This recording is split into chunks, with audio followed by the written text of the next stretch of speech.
दोस्तों आईबीपीएस के एग्जाम में कई बार हमने देखा है कि अगर एक शिफ्ट थोड़ी सी इजी टू मॉडरेट रहती है तो अगली शिफ्ट में कुछ हलचल जरूर देखने को मिलती है।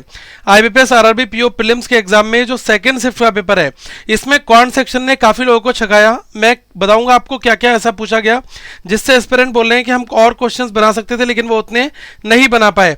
तो 3 अगस्त की सेकंड शिफ्ट में जो क्वांट है वो मैं कहूंगा बिल्कुल अनएक्सपेक्टेड था, क्योंकि यहां पर क्यूब एंड क्यू2 इन्होंने इंट्रोड्यूस कर दिया, प्लस रॉन्ग नंबर सीरीज में भी क्वेश्चंस का लेवल मॉडरेट टू टफ कर दिया।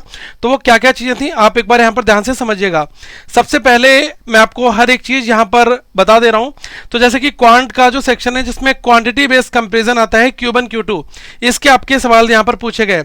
अब देखो जब क्यूब एंड क्यू2 के क्वेश्चंस आते हैं ना तो इसमें हमें हर एक सिंगल 1 मार्क्स के क्वेश्चन के लिए हमें काफी मेहनत करनी पड़ती है, क्योंकि दोनों साइड में इंडिविजुअली सॉल्यूशन निकालना पड़ता है, फिर जाकर आपको कंपेयर करना पड़ता है।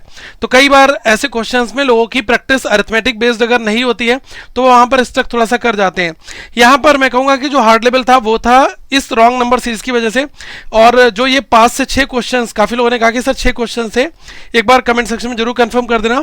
ये जो 6 रॉन्ग नंबर के क्वेश्चंस थे इसमें लोगों को डिफिकल्टी हुई क्योंकि पैटर्न जल्दी नहीं मिल पा रहा था, ठीक है। इस वजह से टाइम भी यहां पर बर्बाद हुआ, वरना ये क्वेश्चन अगर बन जाए तो आप देखते हैं 5-6 मार्क्स आराम से इजी लोगों को मिल जाते हैं।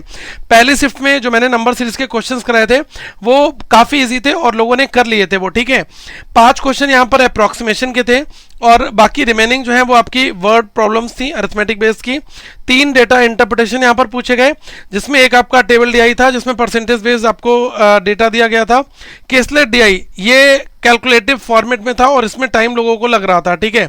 तो मैं कहूंगा कि एक कैलकुलेटिव जो केसलेट डीआई है ये प्लस ये रॉन्ग नंबर, इनकी वजह से आप खुद देख लें कि लगभग 10 नंबर आपके जो है थोड़े से यहाँ पर मॉडरेट फॉर्मेट में चले जाते हैं। और इजली अगर आप इन 10 मार्क्स को ले आते हैं तो कहीं ना कहीं पर क्वांट में भी अच्छे स्कोर आपको देखने को मिल जाता। बाकी लाइन ग्राफ था, उसमें बॉयज एंड गर्ल्स का डेटा दिया हुआ था, तो ये फॉर्मेट था। बट ओवरऑल मैंने देखा कि क्वांट के सेक्शन में जो लोगों को दिक्कतें हुई हैं उस वजह से उनके अटेम्प्ट्स वहीं 20, 21, 22 इसके आसपास में रहे।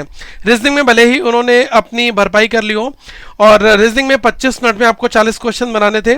5 तो आपकी पजल पूछी गई, जिसमें सर्कुलर एक क्वेश्चन था जिसमें 4 लोग हैं वो आपके इन और आउट में बैठे हुए हैं, ठीक है। 4 लोग इन हैं, 4 लोग आउट हैं।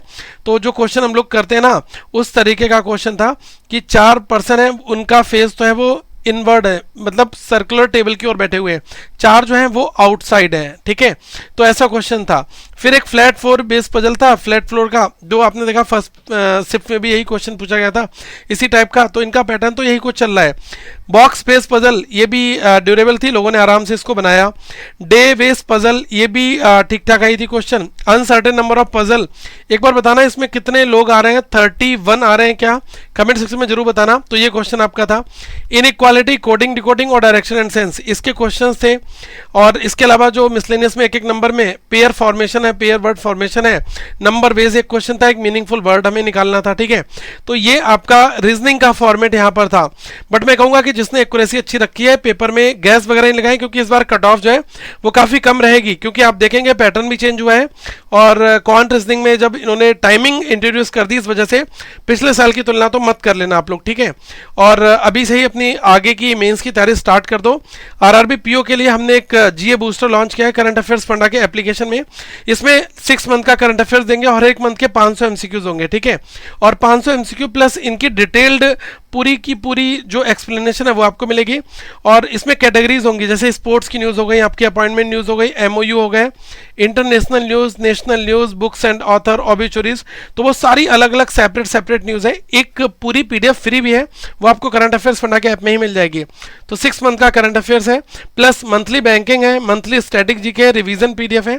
तो ये सारा सब कुछ हम आपको एक ही प्लेस पर दे रहे हैं। तो अपनी अच्छी तैयारी करेगा और अपना फाइनल सिलेक्शन लीजिएगा, मेरी विश आप सभी के साथ में है।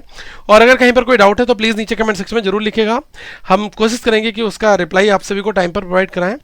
और जिसको जो जो डाउट्स हैं वो पूछ सकते हैं। और हाँ, कोर्स से जुड़ी अगर कोई भी इन्फॉर्मेशन लेनी है तो आप 8448169188 इस नंबर पे आप हमें व्हाट्सएप करके, कॉल करके भी अपने डाउट्स को क्लियर कर सकते हैं, ठीक है। तो ये नंबर है मेरा ऑन है, तो आप इस पर मुझसे बात भी कर सकते हैं। Thank you so much, have a good day to all of you, once again we will meet very soon guys.